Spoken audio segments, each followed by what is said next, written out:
આવતીકાલે ભારતીય જનતા પાર્ટીના રાષ્ટ્રીય અધ્યક્ષની ચૂંટણી થવાની છે। આજે નીતિન નબીન ઉમેદવારી પત્ર ભરવાના છે। બપોરે 2 થી 4 વાગ્યા સુધી ઉમેદવારી પત્ર ભરશે। એકમાત્ર નીતિન નબીનનું ઉમેદવારી ફોર્મ ભરવામાં આવશે।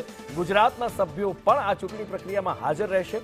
મુખ્યમંત્રી ભૂપેન્દ્ર પટેલ દિલ્હીમાં ચૂંટણી પ્રક્રિયામાં ભાગ લેવાના છે। સાથે જ પ્રદેશ પ્રમુખ જગદીશ પંચાલ પણ હાજર રહેવાના છે। વધુ માહિતી સાથે સહયોગી સંવાદદાતા હિરેન રાવલ ફોનલાઈન પર જોડાયા છે। હિરેન, રાષ્ટ્રીય અધ્યક્ષની ચૂંટણી છે। કાર્યકારી અધ્યક્ષ જે નીતિન નબીનને બનાવવામાં આવ્યા છે એમનું જ નામ અત્યારે સૌથી વધારે ચર્ચામાં અને એકમાત્ર શક્યતા દેખાઈ રહી છે। જો એકમાત્ર ઔપચારિકતા કાર્યક્રમ છે તે બાકી હોય તેવી સ્થિતિ આજની તારીખે દેખાઈ રહી છે। નીતિન નબીન રાષ્ટ્રીય અધ્યક્ષ તરીકે પોતાનું નામાંકન પત્ર છે તે ભરવાના છે અને એ કાર્યક્રમની અંદર હાજરી આપવા માટે મુખ્યમંત્રી ભૂપેન્દ્ર પટેલ સહિતના ગુજરાતમાં જે પણ રાષ્ટ્રીય અધ્યક્ષની ચૂંટણી માટે મતદાર તરીકે નોમિનેટ થયેલા છે, પ્રસ્તાવક છે, એવા લોકો દિલ્હી માટે રવાના થયા છે। મુખ્યમંત્રી ભૂપેન્દ્ર પટેલ આજે અને આવતીકાલ બંને દિવસ ત્યાં હાજર રહેશે।